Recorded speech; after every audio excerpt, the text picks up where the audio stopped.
we're gonna reinvestigate how we teach that stuff, right? To make it just a little bit better on how the body naturally works, right? So the way a lot of us have been classically taught is same side foot, same side hand, right? For a variety of other reasons, okay? I think that induces the pendulum, it fucks up your structure, and that's why you suck at it. So we're gonna go down memory lane about how I first got introduced to strong hand only shooting, right? So I really started getting back into shooting about 2010. Took a class at a local range by me called Silver Eagle. The instructor was a retired Marine. That's where I learned Marines are riflemen, not pistolers, right? So the guy gets up there, is like, all right, check it out, everybody. Both hands are on the gun. You get in that gunfight, it's like, you get hit on the support hand side. Now that you're got hit on the support hand side, there's nothing on this side of the gun, so there's no meat behind the gun.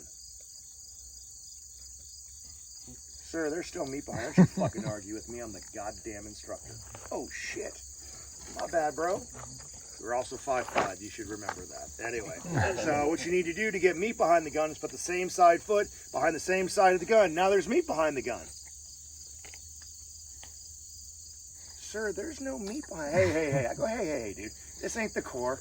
This is free fucking market capitalism. I pay you money. I ask you questions. You answer my questions.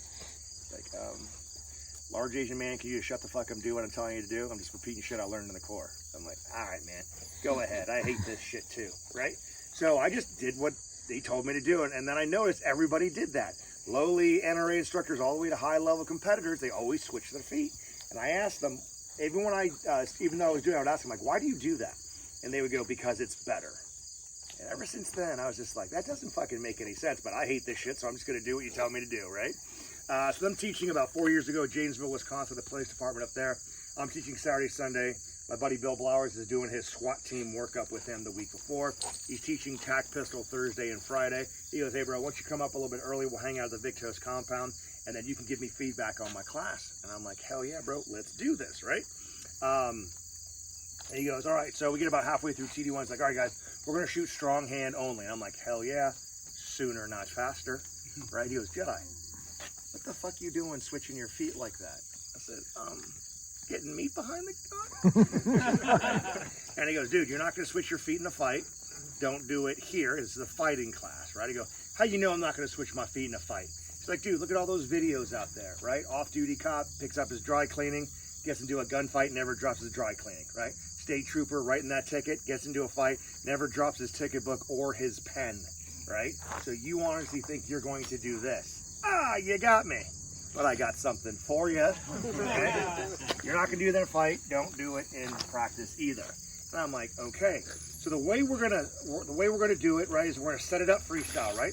We're gonna get the gun out, both hands on the gun. You're gonna find the dot. Once you find the dot, nothing changes except you take your support hand and put it on your chest, right?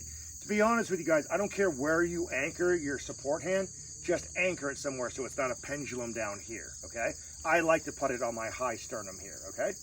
Now, also notice, what am I not doing with my gun that they say that you have to do with your gun when you shoot with one hand? Yeah. I'm not canting it. Why do they tell you have to cant your hand? They didn't. They just said do it. They just said fucking do it. You're like, yes, sir. Anybody? Mitigate recoil. Mitigate recoil. Okay. So that's the first part, mitigate recoil. Well, how does it mitigate recoil, though? Bone structure, right? Because your hands naturally go in that direction when you're turning a punch. Now we're talking about fighting. Okay, all right, I don't know where that came from, right? But here's the thing. What is natural about holding a gun? About holding a pistol? Nothing. What else do you hold like this? Your fucking blow dryer. I don't know, right? So, my hand drill. Yeah. So forget natural, okay? But here's the thing about recoil control. When you guys were doing the berm drill, which did you prefer your dot did when it went 12 to 6 or 11 to 5? 12 to 6. When I cant the gun, what's it doing automatically? Right? So, guys, I don't teach support hand. I think statistically it's unimportant. It's boring. I got to leave shit for other instructors to teach, okay? But the thing we can learn, though, from support hand is this. So I'm right eye dominant, right-handed, right? When I switch to my left hand, what am I now? Cross-eye dominant, right? So what do we do to get the dot in front of my dominant eye when I'm cross-eye dominant? I cant the gun, taking it away from my non-dominant eye and putting it in front of my dominant eye. So what the fuck am I doing when I'm right side dominant, right-handed, and I cant the gun? I'm taking it away from my dominant eye That makes no fucking sense, right? Now, if you are cross-eye dominant, you may cant the gun a little bit, right? Because you're getting it in front of your dominant eye. That does make sense, but not a lot. 1145, 1130 is all you need, all right? Make sense? So now we need to learn how to recoil, mitigate recoil, right? Now that there's nothing near the bore axis on your firing hand except for the cock blocker, right? He's invited back to the party. He's so excited, okay? So I have found 3 thumb positions to help best for recoil mitigation, strong hand only, right? First one is bent thumb. Your bent thumb is high on the frame, inboard pressure on the inside of the MCP. I'm also bringing pressure in with my pinky. My middle fingers are completely loose. When you stress these fingers, then you stress your trigger finger, and that's why you get trigger freeze and the gun starts shaking, okay? So it's inboard on the MCP, inboard on the pinky, and that's all you need, okay? Next, and with the bent thumb. Next one, stretch your thumb out to the muzzle, flex your pinky, leaving the middle ones loose, okay? Final one is delta thumb. Thumb to the sky, inboard pressure on the inside of the MCP, pinky with the middle fingers loose so you can pull the trigger. All right, cool. Let me demo these for you, right? 5-yard line, guys. So come on up. I'm sorry, that's fine. Come on up. All right. Watch what you want to watch. My gun, the target, do whatever you want to, right? You guys are going to try and figure out which one you think I like the best, okay?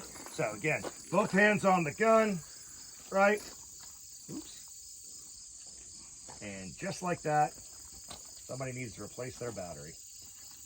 Well, that's embarrassing. Russ, give me your gun, please.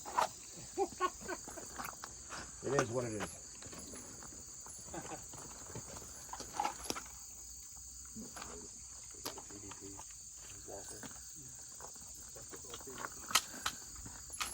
All right, cool. All right, so there's dot. Put this on my chest. First one, bent thumb. Next one, stretch thumb. Final one, delta thumb. Oh, it's your fucking gun. What am I doing? There you go. Can I have this one too? Oh, thanks, Blake. Appreciate it. Downrange? Downrange. You like the Which delta? one do you guys think I like the best? Delta. Delta? Okay. Why? You have more pressure with your MCP. That's what you do. Still keeping the same fundamental. How do you judge speed and accuracy? By postulating what my grip did? Now, by looking at that, by looking at the target, and you're hearing the pace in which I'm shooting and matching them two up. So based on the target, which one do you think I like the best? Okay, why? Your cadence was a lot faster. My pace was a lot faster, right? What's the other one though? What's up? Shot group. Guys, say it loud. You're either going to be right or I'm going to embarrass you. You're not going to fucking avoid it. Shot placement. My shot placement. Okay. So accuracy and speed, right? So when we've been banging away at 3, 5, 6 yards, what have we used as our acceptable level of accuracy? The A zone. Did I hit the A zone on every single one of them? Yes. Yes, I did. So what are you guys basing the accuracy on one being better than the other one? Groups? Can we agree that if you were shooting at 5 yards and you had to shoot with one hand, that's an emergent situation, right? So your acceptable level of accuracy is the A zone. I hit the A zone. Fuck your groups. You see what I'm saying, guys? Based on how quickly you need to get your work done and the size of the target, right? So I hit everything. I don't give a fuck how small my group is, right? Because if that was the case, then you're telling me that 3 rounds through the same hole has more ballistic damage than 3 rounds slightly spread apart, right? And as experienced people, we know that that's bullshit, right? So that accuracy thing, check that box. What's the only thing that's left? Speed. And which one was I the fastest on? Delta.